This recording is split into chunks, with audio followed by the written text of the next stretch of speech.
And welcome, ladies and gentlemen, back to the Valley of the Judged. I am your one and only gaming monk, better known as Mildra, and with me I have two of my good brothers and sisters here in the temple. We have the Master of the Wanderer's No, not Library. yet. No. Why? Oh, God, Everything is no. broken. Hello, everybody. Hope you're all having a wonderful evening, and hopefully we can get through these tech issues.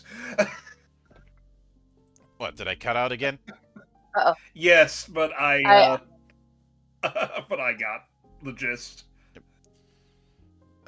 And, of course, our dragon gremlin, who may not have been recovering from being attacked by their own cats.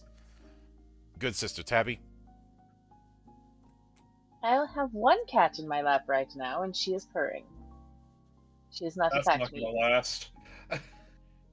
Yet. This cat doesn't attack me usually. Usually. 9 times out of 10. She is deciding my leg is needable though. Hmm. Well then. So, I apologize for the long-ass wait. You can blame technology for screwing us over. There's been some... Yesterday and today, there's been some weird syncing issue when it comes to Discord. Yeah, it's been really, really weird. And...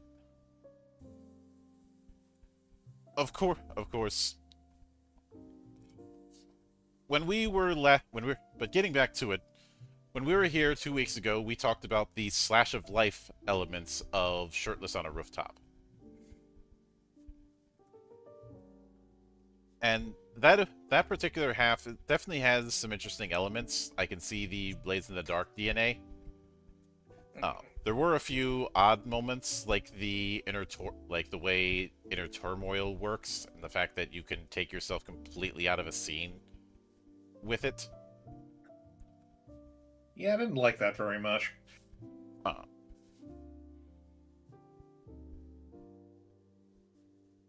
And I understand why it's there. I just felt that it probably could be done a little more elegantly. Yeah. You do have the playbooks with the upside and downside of playbooks. But for this week, we're covering the other aspect of the mechanics, the brawl, which is going to be far more on the tactical combat side of things. Because of that, you could...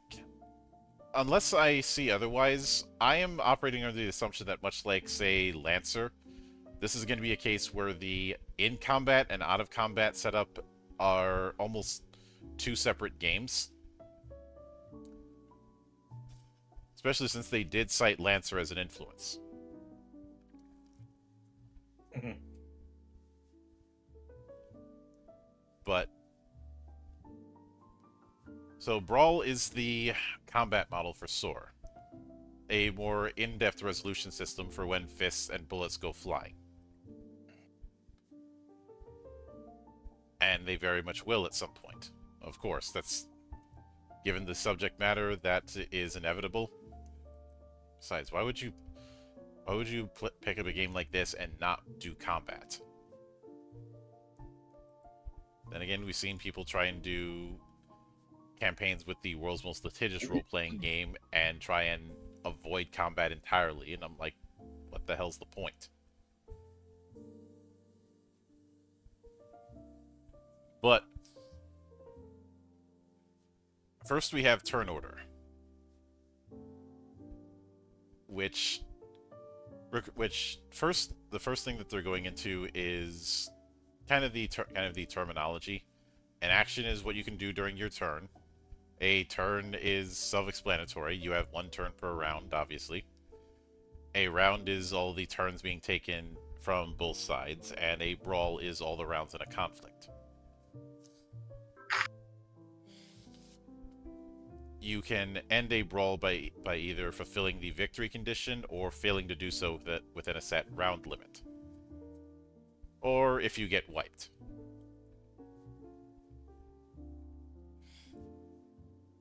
So during your turn, you can do a standard move, so move up to your speed in spaces.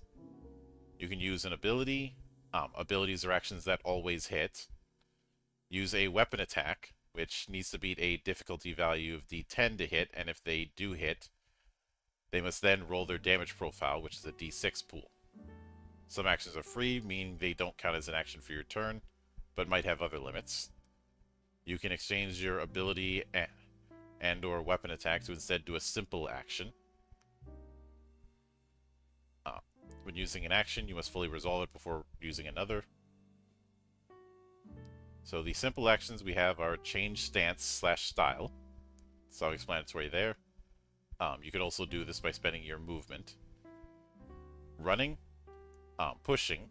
So you kick the target away and they're pushed too.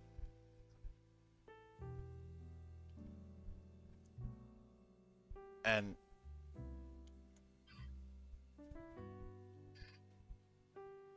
when it comes to movement, that's something I'm going to get into later, because I want to see how tactical they're going to be.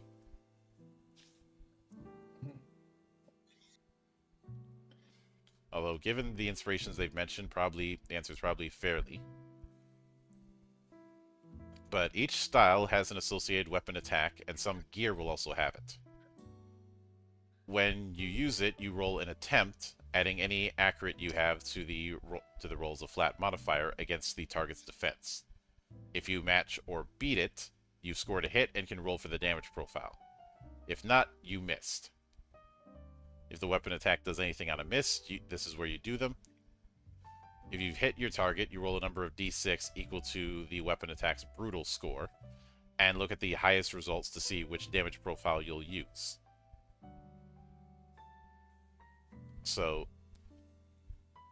if it's and some of this degree of effect we kind of covered 2 weeks ago, but 1 to 2 is a weak hit, 3 to 4 is a normal hit, 5 to 6 is a strong hit, 6s are critical, and in order to get criticals, you need to have 2 6s.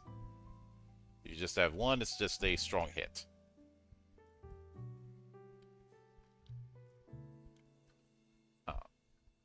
Abilities don't need to roll to hit, but they still might have a cost.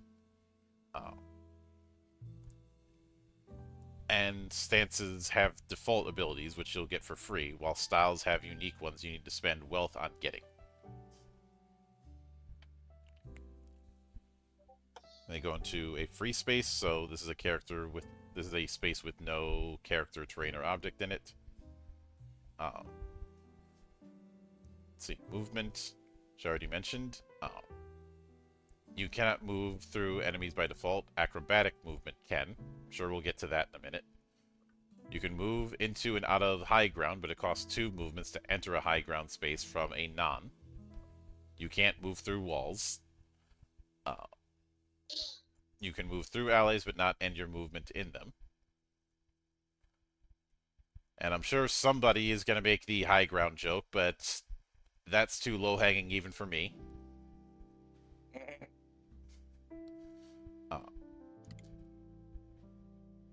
Of course, removing and placing, which is self-explanatory. Traits are passive effects. These are passive effects for things like styles. And each stance has a unique mechanic associated with it. If you ever have access to more than one, remember to track them even when you're not in the style that it's associated with, as it might be relevant again when you switch back to it.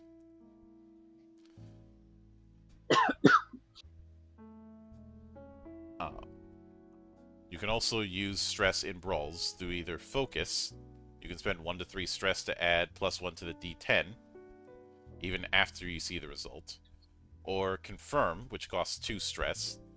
After you've rolled your damage profile, you can spend 2 stress to upgrade it to its next step. Instead, you can only do this once per roll.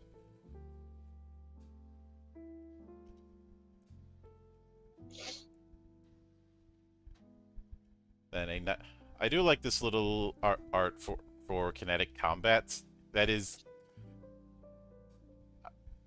it's clearly channeling Final Fight, but I think it's also channeling Old Boy.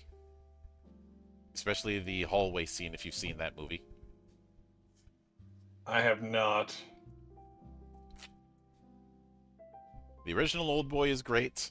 The attempt to do an American version is not. Which was baffling because of all the people to get to direct that, why would you get Spike Lee? Then again, Spike Lee's a Knicks fan. Go easy on him. he's had to deal with enough bullshit as is. Oh boy, not even gonna touch that one. But the map should be 15 by 15 or 20 by 20 at most. Then they give examples of high ground, which when you're on it, it gives accurate 2 to attacks made against someone who isn't. Low ground, where attacks made to a character on low ground have accurate 1 as long as they're from outside. Cover gives -2 to attacks with melee. Walls block line of sight. Slick tiles, so we have ice physics. If you move onto a slick tile, you keep moving in a line that same direction until you move onto a non-slick tile, or you can't move because you hit a wall or high ground.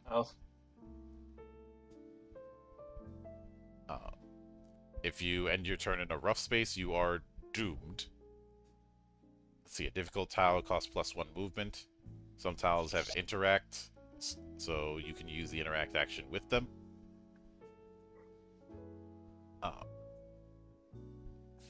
And we have a whole thing about forced movement, collide, and kinetic transfer. I think we had a similar level of detail with this sort of thing with Draw Steel, of different variants of force movement. Mm-hmm. And that was just in the classes alone. Mm-hmm.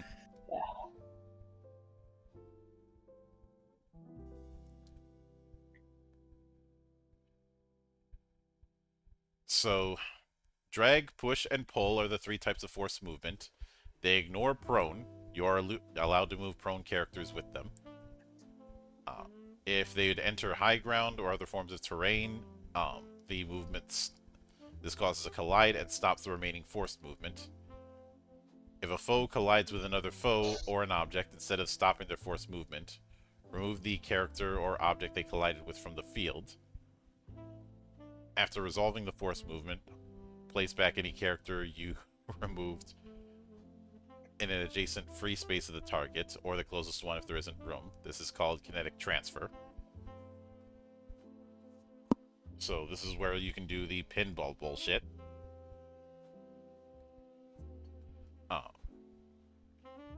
You can throw people into breakables, so this is where you can get the thrown into the glass.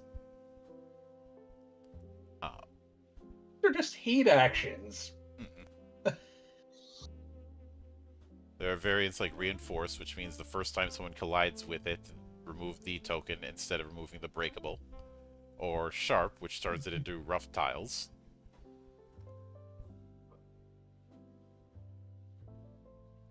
And yeah, these pretty much are heat actions.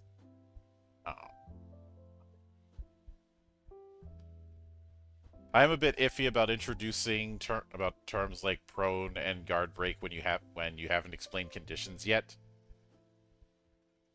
But a lot of these are context-sensitive heat actions. Especially by being a object entry that can be done.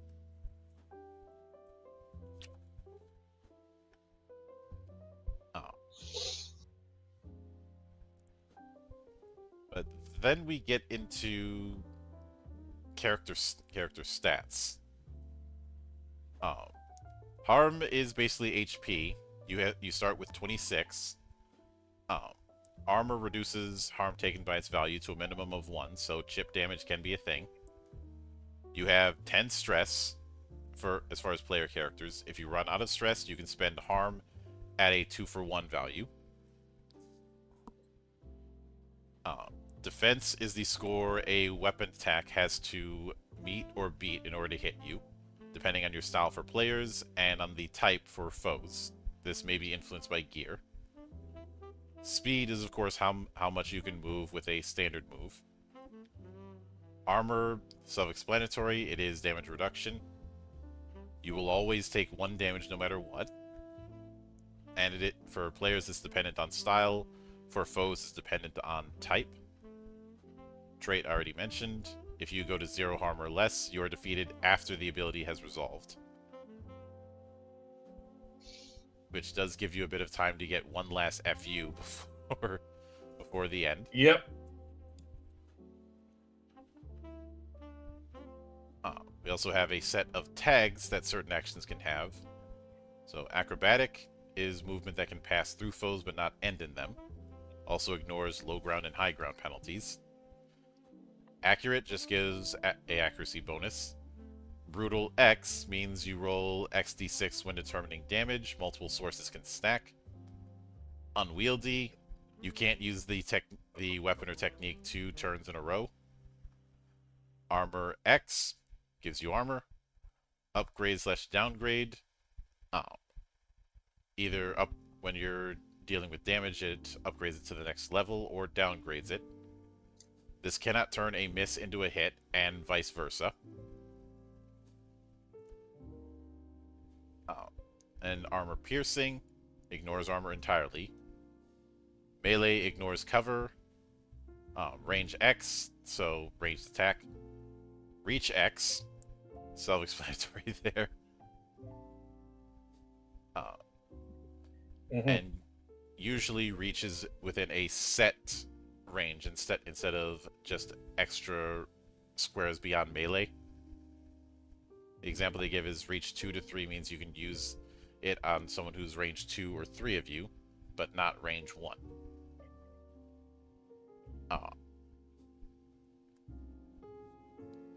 Push, pull, and drag are what you'd expect. The difference between drag and push is directly away in a straight line. Drag can be any direction, but it is still in a straight line.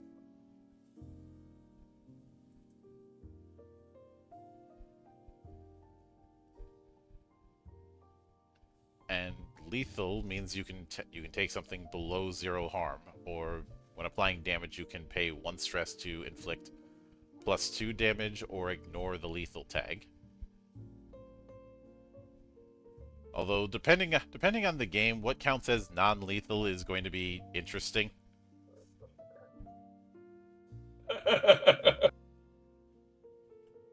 Like some of the You'd be stuff, surprised what you could live through. some of the stuff Batman does in the Arkham games is technically non-lethal.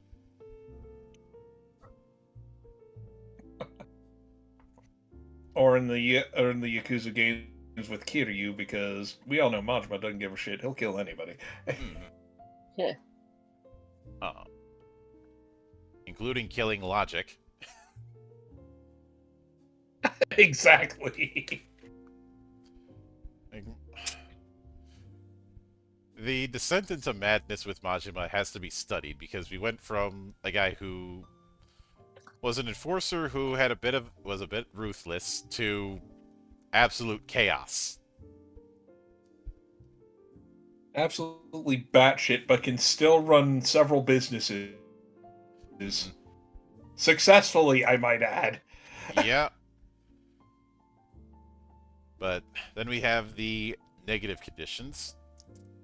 So daze, you take -1 on attacks. You cannot benefit from accurate or focus. Prone, you are prone.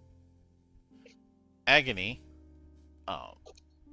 if you're attacked, the profile is upgraded, then you clear it. Doom, when you're damaged, you take more damage, then clear Doom. Stunned, you can't move, use abilities, or attacks, but can use mastery abilities. Immobilized, you can't move for any reason.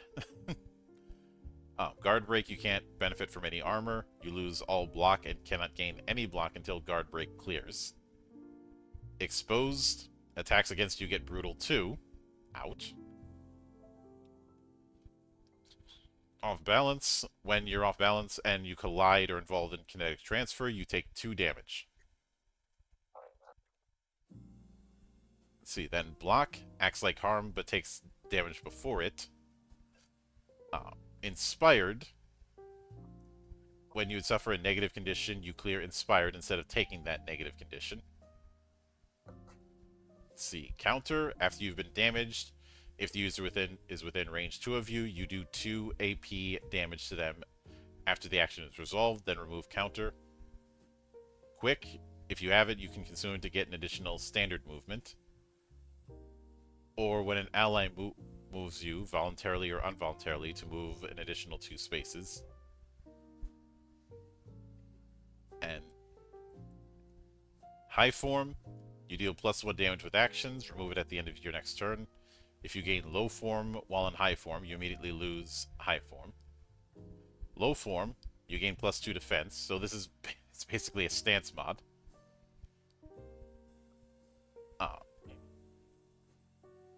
Then we have Area of Effect, which can do forced movement, as well as multi-target attacking.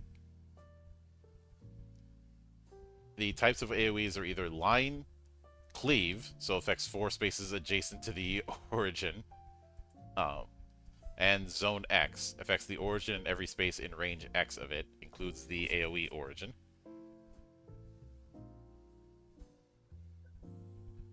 I give a few nice examples. And then we get to one of the player-facing meats of it, stances and style. 2 core parts of your character in brawls. Stances represent broad fighting styles, each coming with a stance mechanic.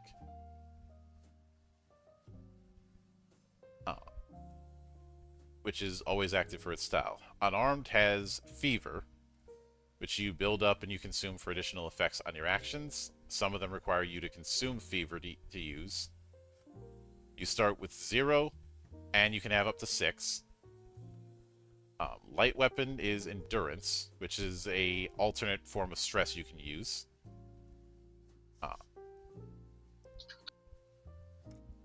You start each brawl with 3 Endurance, and you can have up to 6.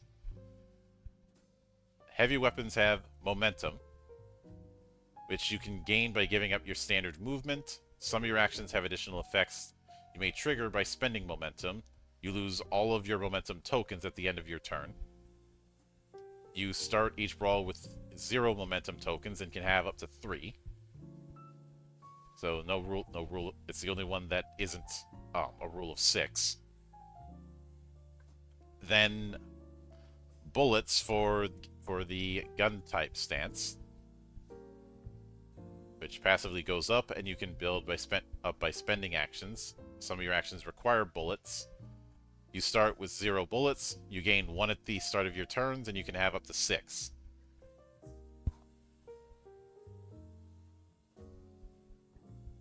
That's an interesting way to have different, basically heroic resources.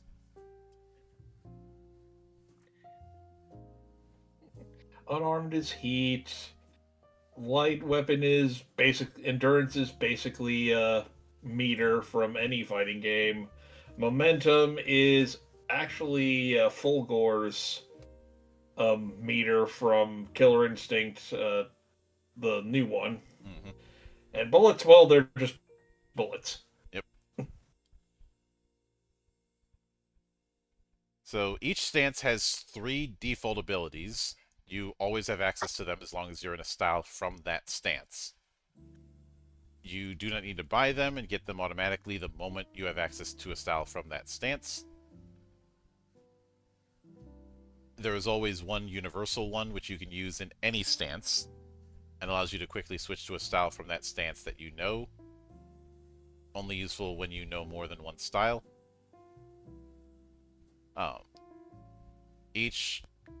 There are 3 different styles. Each goes with a different trait, and that will be going into detail in a bit.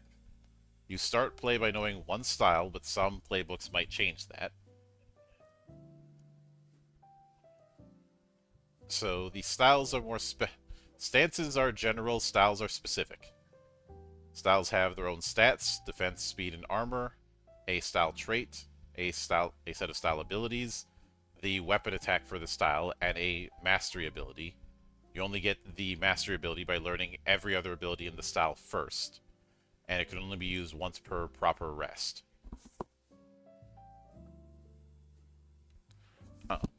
If mastery abilities are going to be that limited, they better bring the, for lack of a better term, heat. Yeah.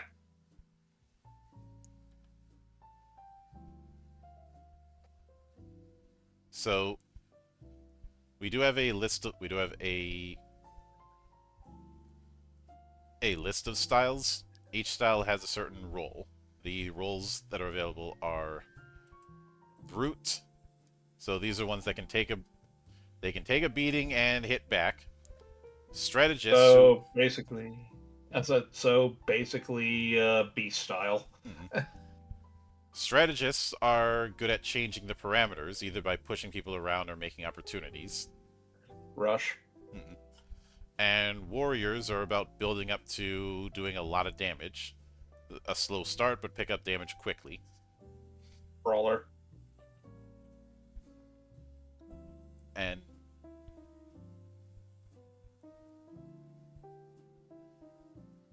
when it comes to the styles, we have, it looks like we've got 3 each for each stance. The unarmed styles are stone, water, and fire.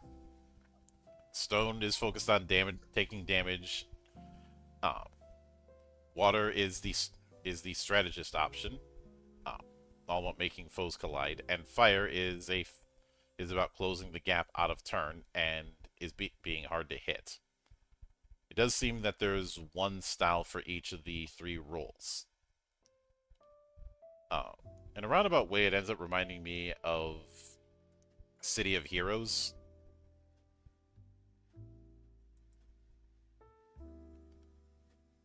I haven't played City of Heroes in forever, so I really am trying to figure out and recall what you mean by that. The mixture of role and power set. And different power sets are going to have a different ability pool based on the choice of role you pick. I remember that much. I don't remember how far I played in City of Heroes back in the day. That's fair.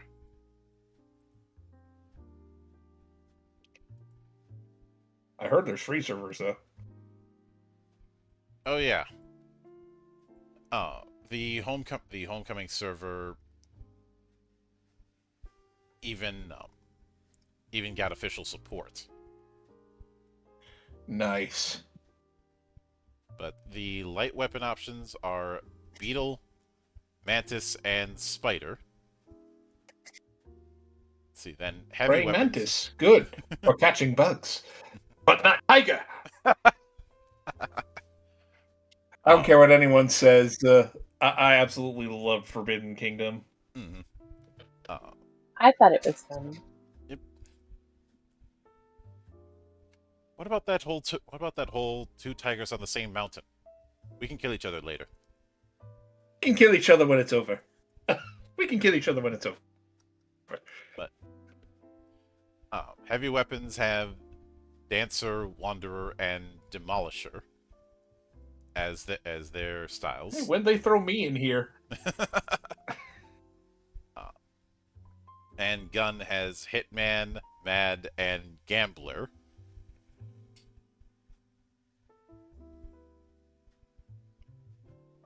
But then going into structured play, which is more about utilizing time clocks. I've already talked about the ups and downs of clock systems,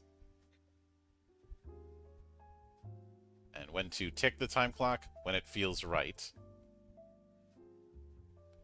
And the actual stances are in the compendium. So so I'm going to be jumping straight to that.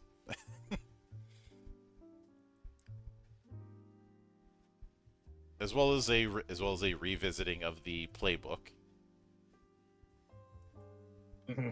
I don't like the fact that it was shifted like that. Yeah, I was like, what? Now you're just jumping all over the place, and doesn't really have a consistent flow to it, you know. Like you didn't do that. You didn't do that with the playbooks. So it's like, why do that with stances and styles? But the actual stances and styles start on page 94.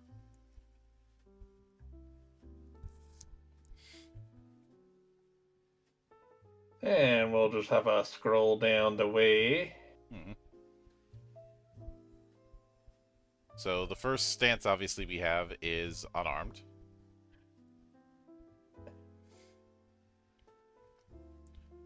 Some ability, obviously, the main mechanic is fever. Some mechanics will have some abilities will have fever consume X as a tag. That determining how much fever you have to consume.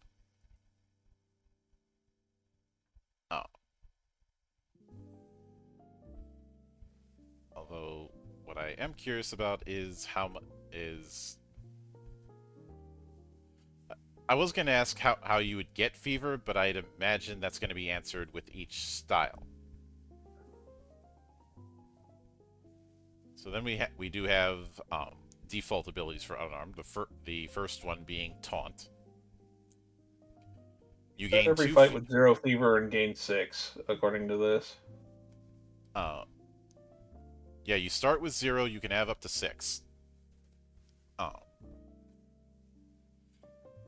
But as we have the first universal ability, which answers how you can get some fever, is taunt. You gain 2 fever. If there is a prone or off-balance enemy adjacent, you get 3 instead. You can then switch to any unarmed style you know. You can spend a certain amount with boxing form. So you hold X, you cannot gain more hold until you consume it. When you hit with an attack before rolling for the damage profile, you can spend a certain amount of hold. Target takes the same amount of damage. Then repeat the following effect a number of times as long as your target is within range or adjacent to you. Target is dragged 1, you move 1 directly towards your target.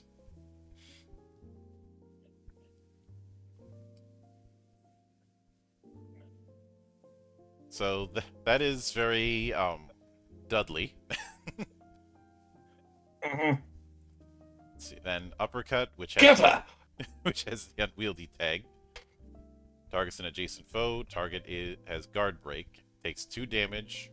Remove target from play. Place them back in any space in range 2, even if it isn't free. So this is more of an MK style uppercut. MK 1, 2, or 3? I'm tempted to go with 2 because that's the one everybody knows. But fuck it, I'm going with 3 because I'm sick of NRS referencing MK2 all the damn time. Excellent. But the first style proper we have is Stone Style, which has defense 3, speed 3, and armor 3. Its trait is unflinching. Once per round, you may take damage for an ally in range 4 of you. Place yourself adjacent to them, swap places, gain 1 fever. Additionally, when you take damage that ignores armor or block, gain 1 fever.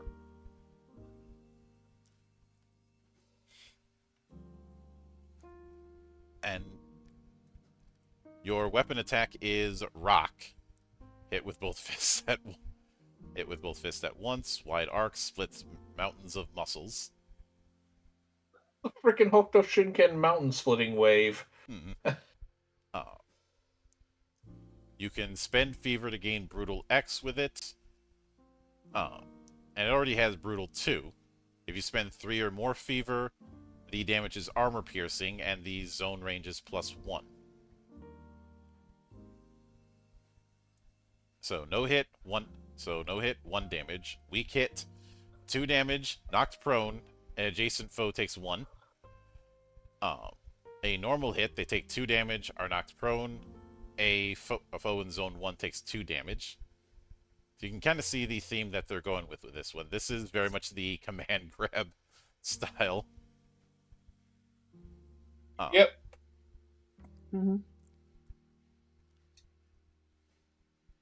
especially with the. And we won't go into all of the abilities because there's quite a few. Uh, but borderline is basically a command grab. Um, Charge up, I'd say, is a focus attack.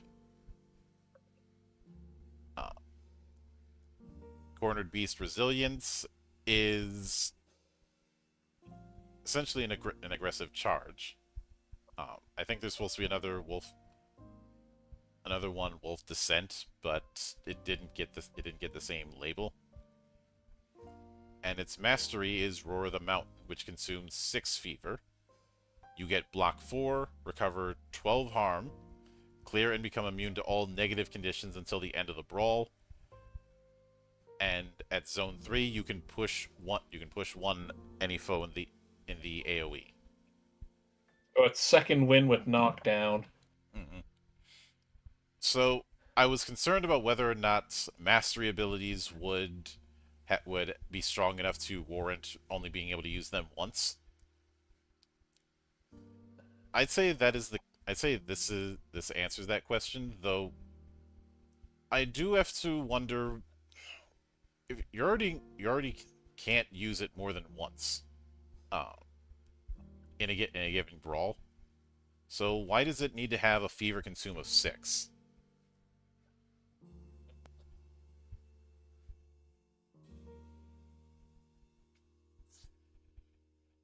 Maybe it's just me, but that strikes me as a bit odd. You're doubling down on cost.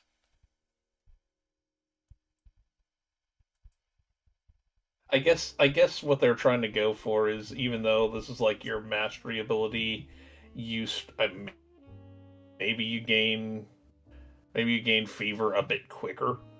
I don't know. I'd like to think that, but I don't think that's the case. I think it's a case of old habit.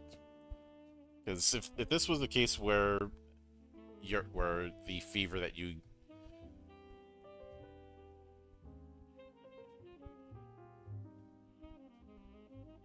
I think the main thing that you're going to be spending fever on is rock. You're not going to be spending it on any abilities, except Mhm. except Roar of the Mountain, which is not even enhanced by the use of fever. So I think it's just a case of old habits die hard. But then we have Water Style, which has defense 4 and speed 5, but no armor. Once per round, when you make a foe collide, you gain 2 fever. Once per action, when you make a foe collide with terrain, you can do 2 damage to them and drag them 1 after the ability is resolved. Your weapon attack is Ocean Posture, which you can spend up to 3 fever before attacking. For each fever spent, you get +1 range. If you spend 3, it knocks prone the target and upgrades on hit.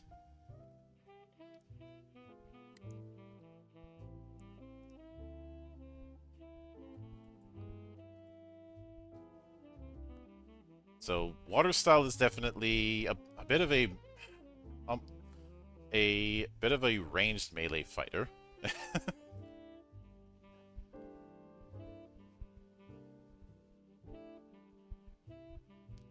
That while it isn't as tanky as Stone, it seems to be more about forced movement. Force movement and closing the gap from what I'm reading. Mm-hmm. Oh.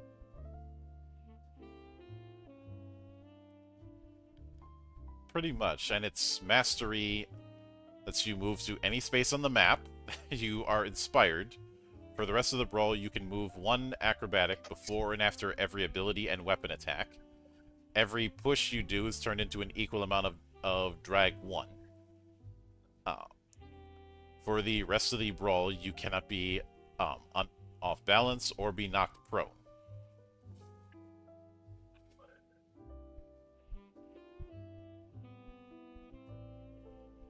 But when it comes to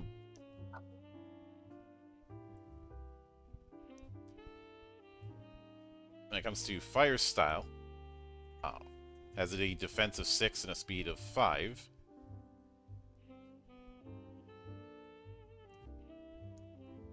And its trait Ignition Spark. You gain 1 fever once per round after any action that spends fever. You can gain counter after the action resolved.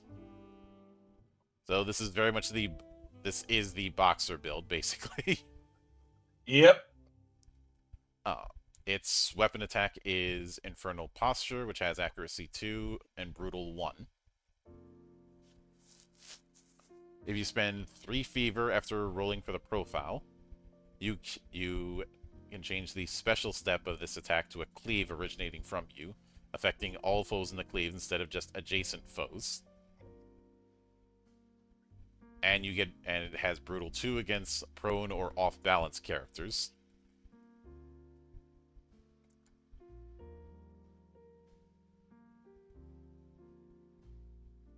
And its mastery ability, Hellfire, has it that until the start of your next turn, you can't be hit or take damage from weapon attacks. You can also use Infernal Posture against any foe on the map, placing yourself adjacent to them when you do so. This attack cannot miss and gains Brutal 4.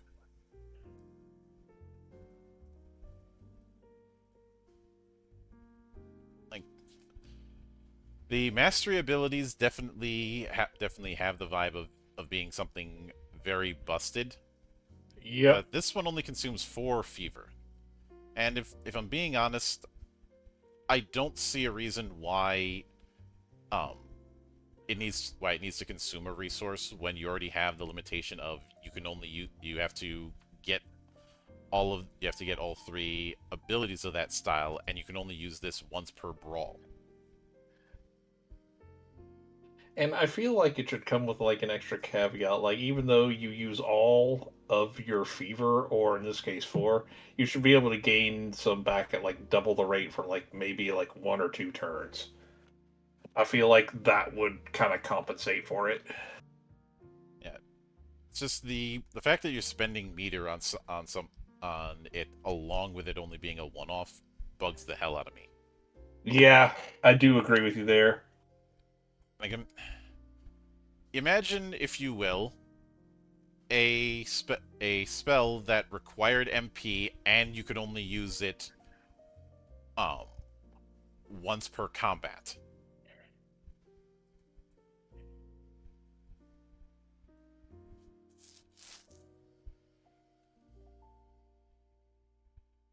That's kind of where my head's at with this. Mm-hmm.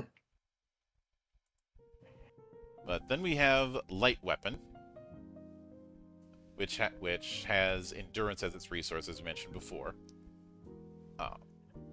With Endurance, you can spend it instead of spending Stress. You start with 3, you can have up to 6.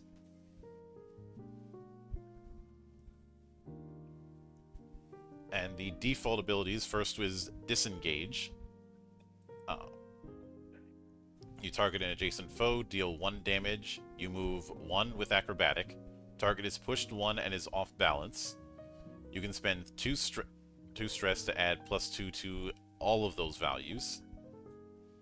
You can then switch to any light weapon style you know. Then Concussion Blow, which is unwieldy. You target an adjacent foe, deal 2 damage and agony to the target. They can spend 2 stress on this ability. If they do, it instead deals 3 damage, pushes 3, and inflicts agony and doom. And Tornado Strike. Close the gaps with it.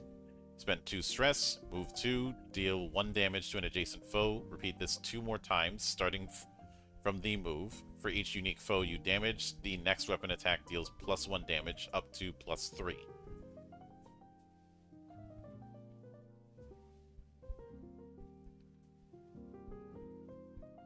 So, I'd say the big difference we see with light weapons compared to unarmed is all about getting close and locking them in. light weapon seems to have a little bit of hit and run going for it. Mm-hmm. And hitting multiple targets. Mm-hmm. So then we have Beetle style, which I love the description here. A style born from disappointed baseball fans needing to blow off some steam.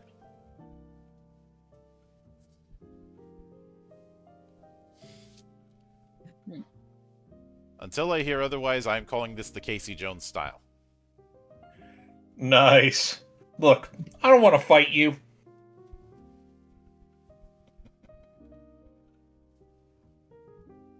But okay, this kind of bugs me.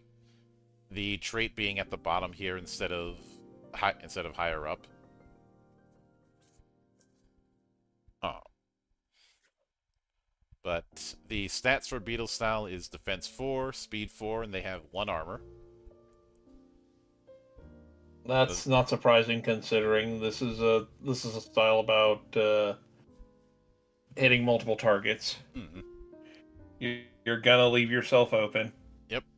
So the main weapon attack is the metal bat, which does brutal 2. You can spend 2 stress to make the attack with range 4.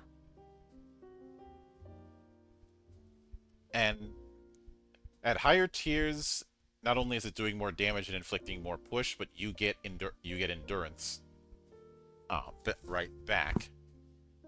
And remember, anything that it would be spent with stress can be spent with endurance. So this is a very builder spender heavy kind of affair. Mm-hmm. Its trait, improvised projectile. Once per turn, when you kinetic transfer, you can deal 2 damage to all characters affected by it, including the target, after it's resolved. So definitely more forced movement.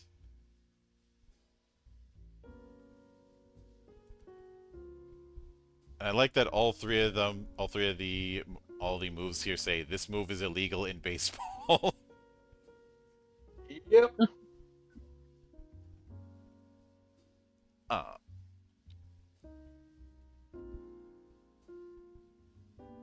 So I could do a plot twist and instead use a cricket bat. Actually, that'd probably be Cricket? worse. Cricket? No one understands cricket. You gotta know what a crumpet is to understand cricket.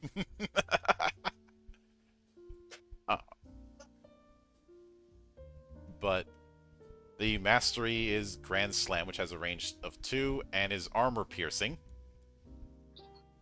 Spend 4 stress, target a foe in range. You move to any space adjacent to the target, push them 4. Then you move to any space adjacent to the target, push them 4. Deal 6 damage to the target. Only place people back from kinetic transfer after the second push. This is a DBZ ass move. Yep.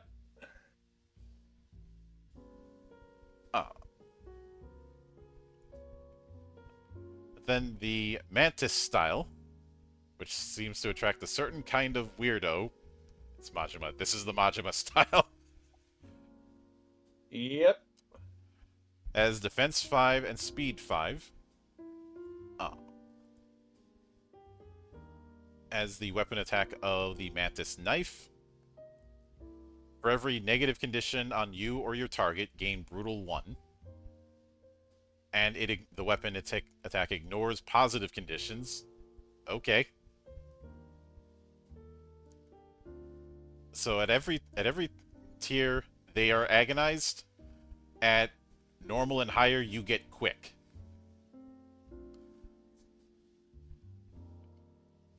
And once per turn, whenever you inflict agony or doom after the ability is resolved, you can line foes take 2 damage. For every agonized or doomed foe in range 2 of you, add 2 to the line. So Mantis is very much a weaponized debuffer from what I'm seeing here. Yep.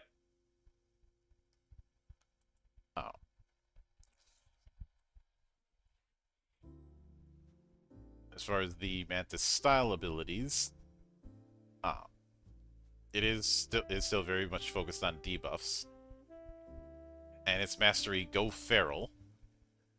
Which is just freaking Mad Dog. Mm-hmm. Spend 5 stress. You move 5 acrobatic. Then Zone 2, inflict 3 damage, agony, doom, and expose on every foe. If you affected 4 foes or more, gain 5 endurance tokens.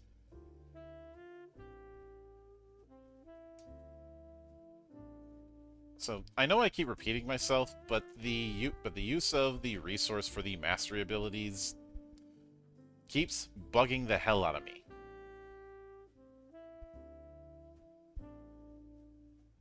Because it really doesn't make a whole lot of sense. Yeah.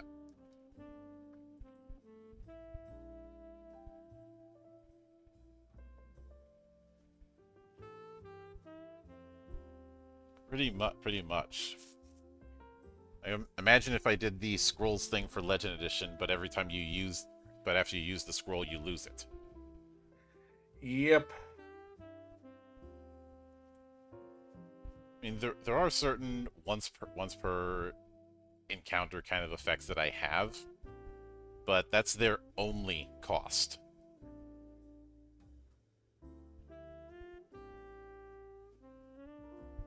But then we have the Spider style, which focuses on 2 tonfas linked together by a chain. That's a weird way. 2 magic staffs on a chain? How do you keep coming up with ideas this stupid? What, no one got that 8-bit theater comic? But its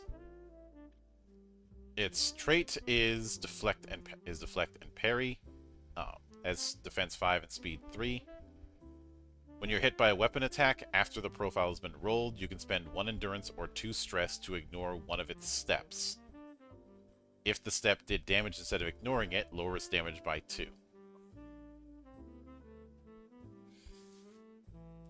So this is, of the 3, this is the most defensive. After attacking, you can move 2 plus block you currently have. And a lot of its attacks are themed around you getting block.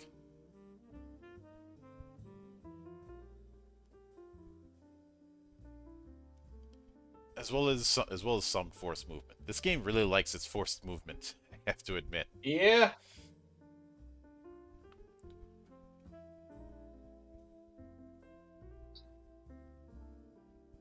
But the mastery, spin the web. Spend 4 stress. You and all adjacent foes become immobilized until the start of your next turn. You clear all negative conditions other than immobilized and can't gain any negative conditions until the start of your next turn. When you attack with heavy tonfa / nunchaku next turn, target every foe in a zone 1.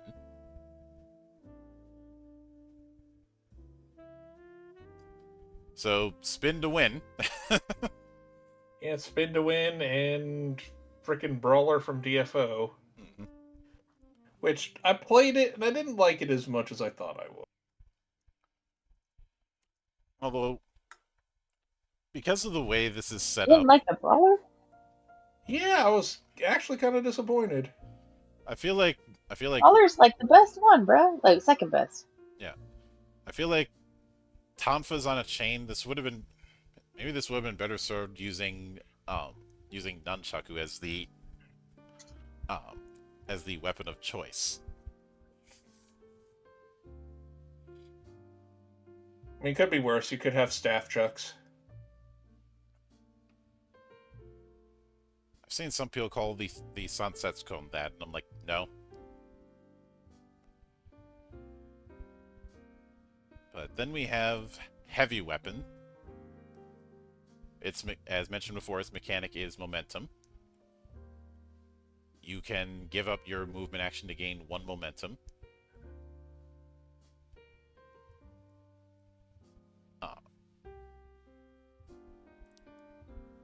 And its default abilities, we have Stand Strong, which has range 2 and unwieldy.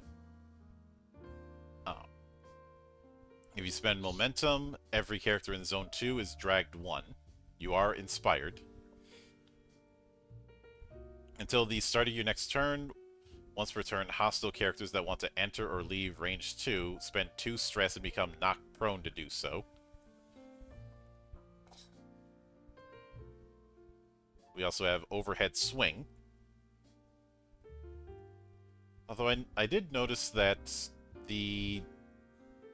oh wait, that's not the universal ability. That's at the bottom. Why? But overhead swing, you target an adjacent foe, deal 2 damage. The target is dazed and exposed. If you spend momentum, the target is immobilized. But the universal is make room. Spend 1 stress, gain block 2. Every character is pushed to within zone 1. At the start of your next turn, you gain 1 momentum. You can then switch to any heavy weapon style you know. Like, it's very clear heavy weapons would be the tank.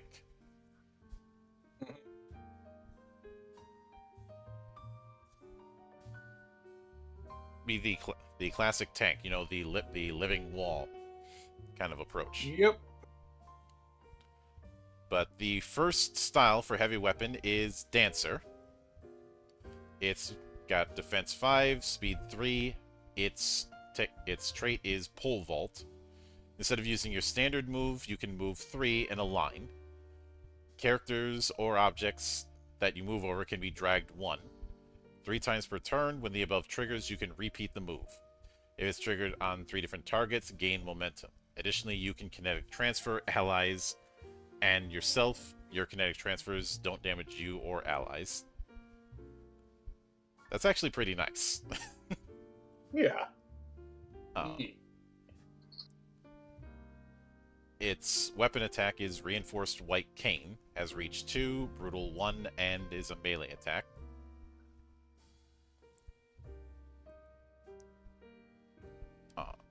If you make this attack while on high ground, it loses reach 2 and becomes range 4 instead.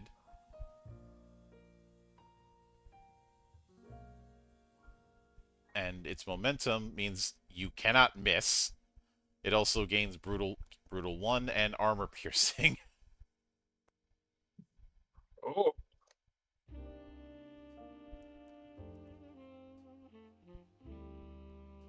And at strong hit and critical hit, you gain momentum at the start of your next turn.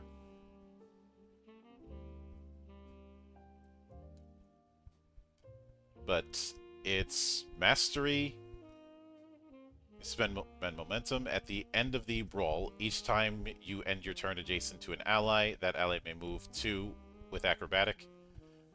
And every time an ally or foe ends their turn in range 2, you may move 2. So a constant reposition.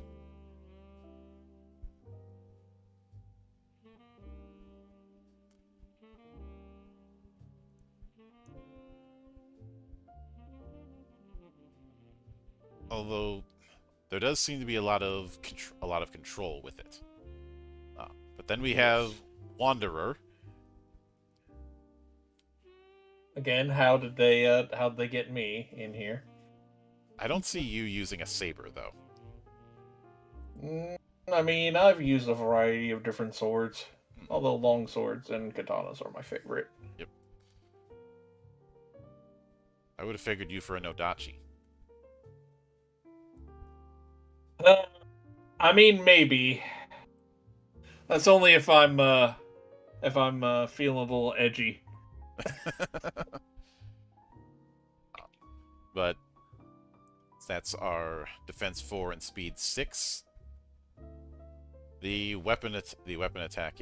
Actually, before I get to the weapon attack, I'll get into trait. The trait being on the move. Inspired on you becomes Inspired X. It can stack up to 3. You can spend Inspired as momentum tokens and momentum tokens as Inspired. And your weapon attack, Well Cared For Sword, which has Accurate 2, Armor Piercing, and Brutal 1. When you roll a 10 or higher on an attempt with this weapon, it does +2 damage. If you spend momentum, the attack targets in a cleave, and gains accurate 2 and brutal 2.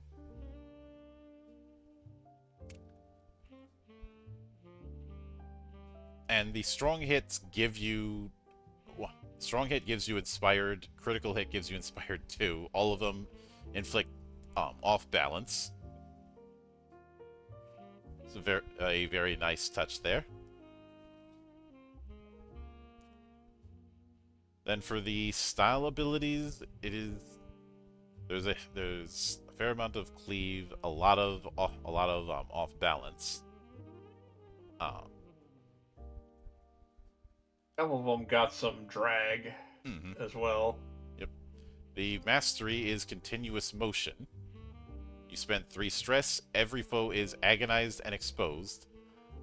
Line 30, foes take 4 AP damage.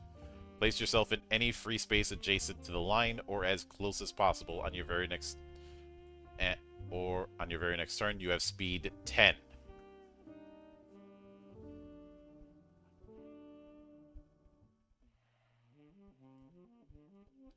It's just Earth Render, only like 10 times worse. It gives you a speed boost. Yep.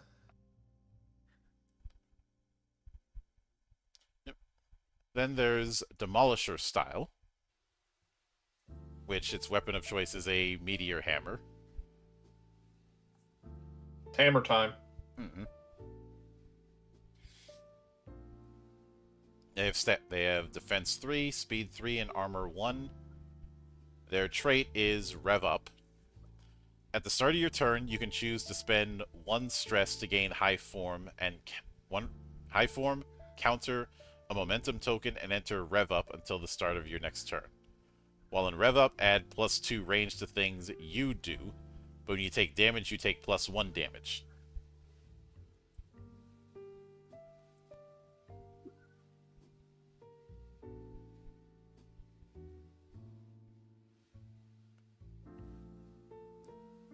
It's an interesting way to do high risk. But if you spend momentum on its weapon attack, Meteor Hammer, you get +2 range. Hit or miss after the attack may remove and place the target in any free space adjacent to you. Interesting.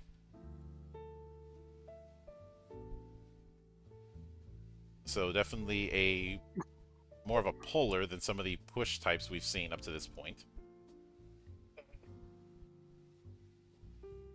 And at the highest tier, you have a bit of AoE on the target where you can push or even drag them.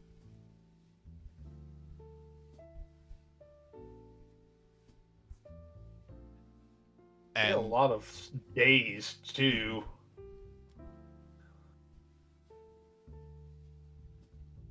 Which makes sense. Its mastery is Extinction Smash. Has a range of 3. You target 1 foe in range, move to any free adjacent space to the target, ignoring immobilized. Deal 3 damage. The target is dazed. No, not 3 damage, 4 damage. The target is dazed, exposed, push 3, and a zone 1 of foes takes 2 damage and becomes exposed and dazed. That is particularly nasty. Yep.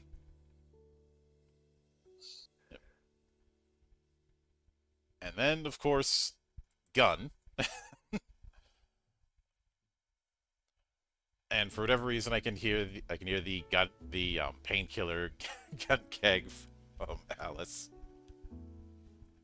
It's the final weapon. It's a fucking gun.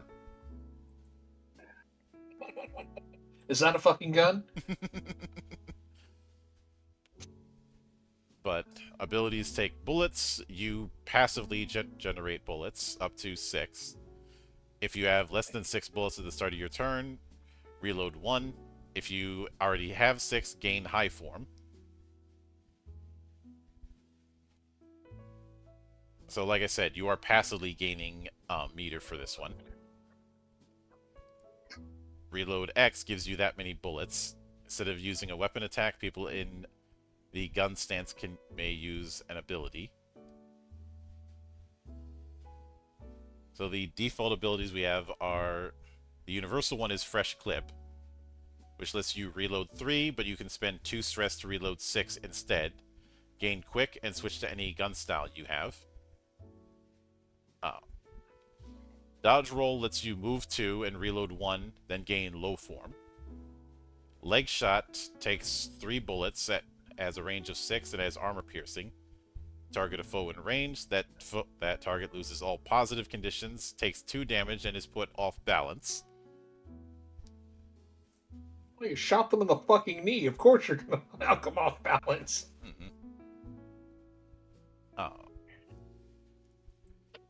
The first style of the 3 we have for gun is Hitman style. That's a good class. The games aren't too bad, I hear, too. As defensive 5 and speed of 3, its trait is Killing Intent. When you defeat a foe, you may transfer all negative conditions they had to a different foe in range 6 after the action is resolved. You can also spend your standard move action to reload 2.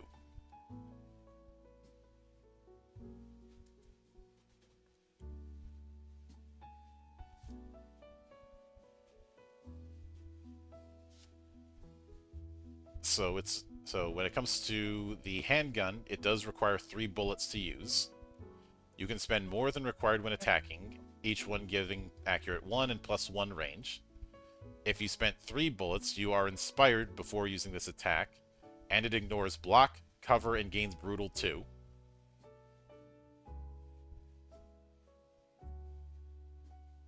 I do like the no-hit version, so if you miss, they take 1 damage and you reload 4, so you're not completely wasting bullets. But the target is usually some form of doomed, and at higher tiers is stunned and knocked prone. So this is a very I won't say dot, but more of a actually it would be damage over time because of doomed. But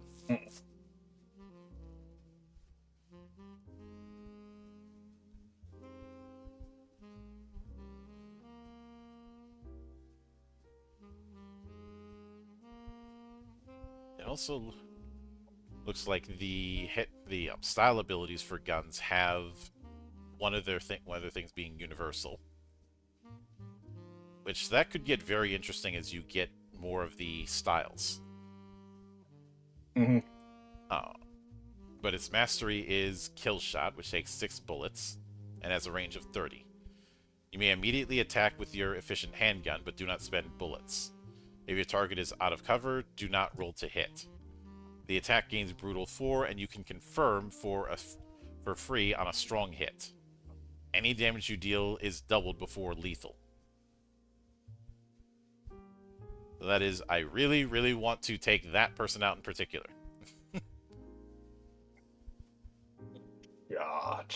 Yep. But then the Mad style, which the Mad style is the John Woo style. Yep. Its trait is Reload Kick. If you end your foe turn adjacent to a foe, you may push them 3 and reload 1. Your weapon attack is Engraved Dual Pistols. The engravings offer no tactical advantage whatsoever. Range 3, accurate 2, brutal 1, takes 3 bullets and has armor piercing. And it is very much an AoE kind of attack.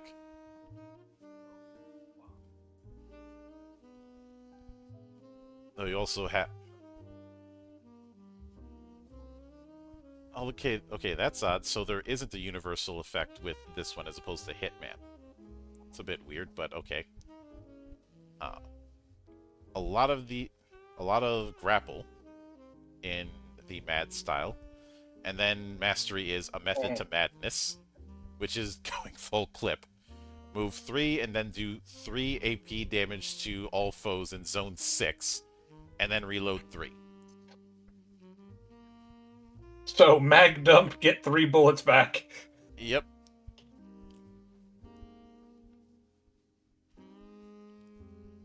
And the final style is the Gambler style, which has defense 3, speed 3, and armor 2. But does this gun shoot cards? Uh, its trait is Fate Tempter. Before using a weapon attack or an ability that consumes bullets, you may tempt fate. Flip a coin. On heads, at any point when you're resolving it, you may add +2 to one numerical value that isn't damage or a damage profile.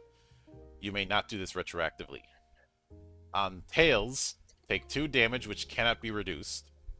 As long as you're in Gambler style, you can make any ability or weapon attack that doesn't require bullets to use. Instead, cost 2 bullets to use.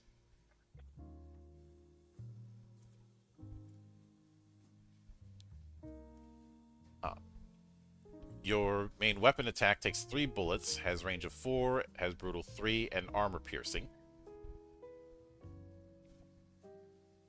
And a lot of force movement as well as dazed and stunned.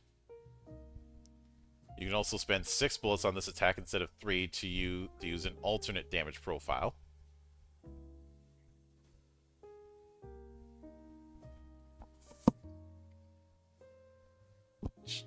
That's an interesting approach.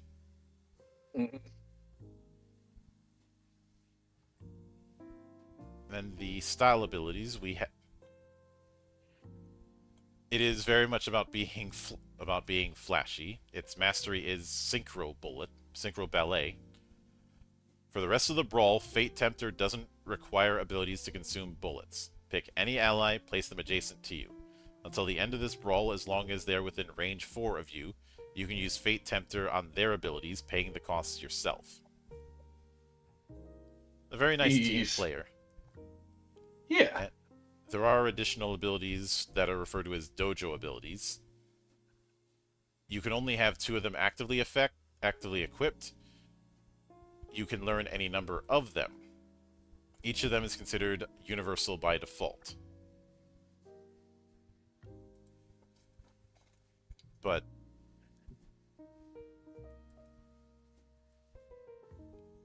getting back to the style list. Let me. Where did I have that come off?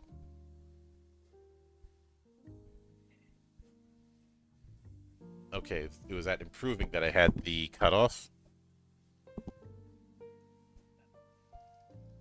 But based on what you've seen, what do you think of the brawl, especially the styles? I do like how that each style is definitely unique and, according to their weapon, from, unarmed to having a sword to other stuff. I like some of them better than others, but it was like you were saying earlier, having an ability that basically uses all of a resource, but can only be used once per brawl doesn't make a whole lot of sense. Yeah, this is something I've talked with others about doubling down on resource spending. And obviously, in my own work, I try to avoid that as much as possible. If something is spending a resource, it's only spending one resource, and that's it. Though there is one thing that I do think I have to bring up, and that is how I understand this book is trying to go for a very stylized approach, but I feel like it might be pushing that a bit much when it comes to the flow.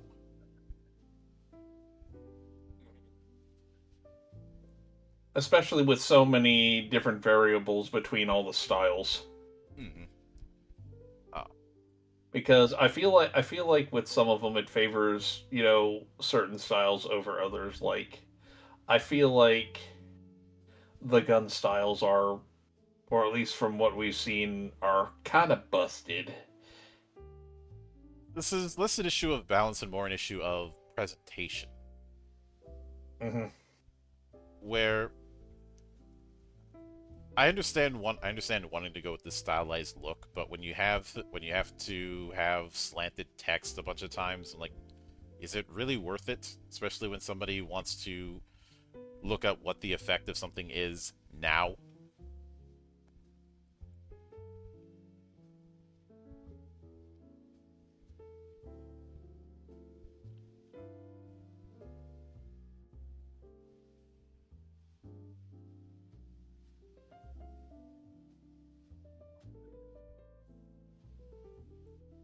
That's that's one of the big things that comes to mind when it comes to the whole presentation thing. There was a bit of this issue early on in the book, but it really comes through with the presentation of the styles. Also, I don't see a reason why styles had to be all the way in the back.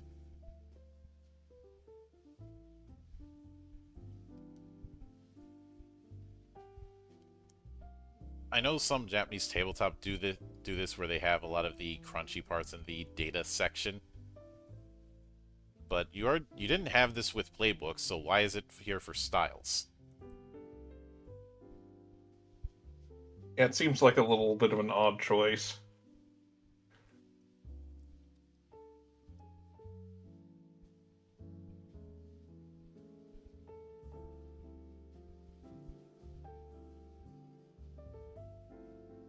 And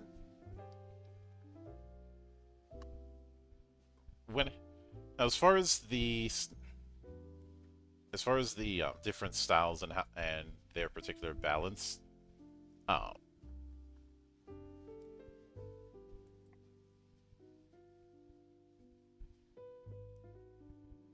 there's a I wonder if gun style might not be as busted if it didn't have the whole passively generating resource, which nobody else has.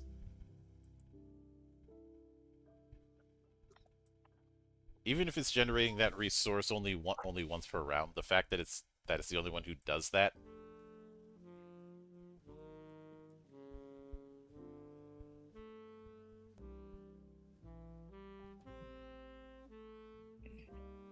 uh, Yeah, because it seems like certain resources you just burn through really quickly and can't recover it as quick. Whereas with gun style, oh, you once you use your max ability, you gain like you get a few bullets back. which some of the other styles had that whole get resources back after using it, but even if a gun style user doesn't do anything, they're getting at least one back. Yep.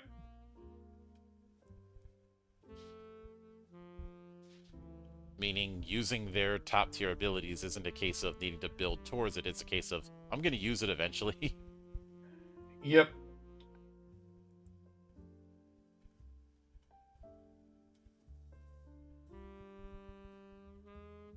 And like I get what each one is trying to do. Um, Unarmed is all about pressure. Light weapons are all about weaponizing the stress mechanic, uh, and essentially hitting harder than a lot of other people. Heavy weapons are all about being the immovable object. Gun, I think the idea is to be passive, but I don't know. Maybe instead of if it's supposed to be about the whole loading up bullets thing, um,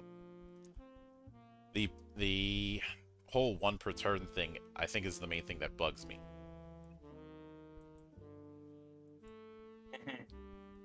I mean, maybe you could get that same kind of patience approach if you utilize the clocks, but that's another matter entirely.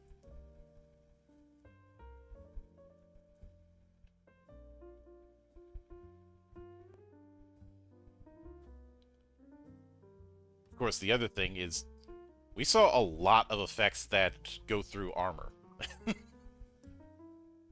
Oh yeah.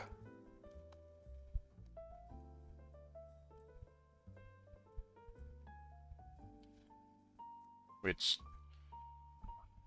I like these. I like the approach with styles, and it definitely rewards stance dancing. But is it just me, or does it feel like each of the stances, unarmed, light weapons, heavy weapons, and gun, are almost a class where you have more of a benefit if you stick to one particular approach and one particular stance and stick to that instead of mix and matching.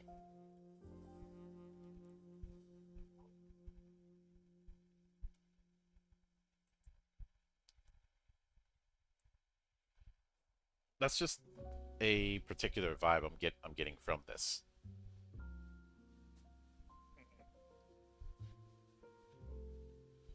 But overall, I definitely like what I'm seeing. There just needs to be some refinement, which, this is a work in progress. That was going to happen. Yep. But when we come back next week, we'll be looking at the improvement mechanics as well as the equipment through the shop. So keep an eye out for that.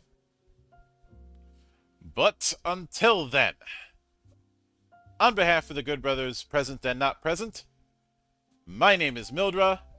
I am your gaming monk. Stay fucking frosty, everybody.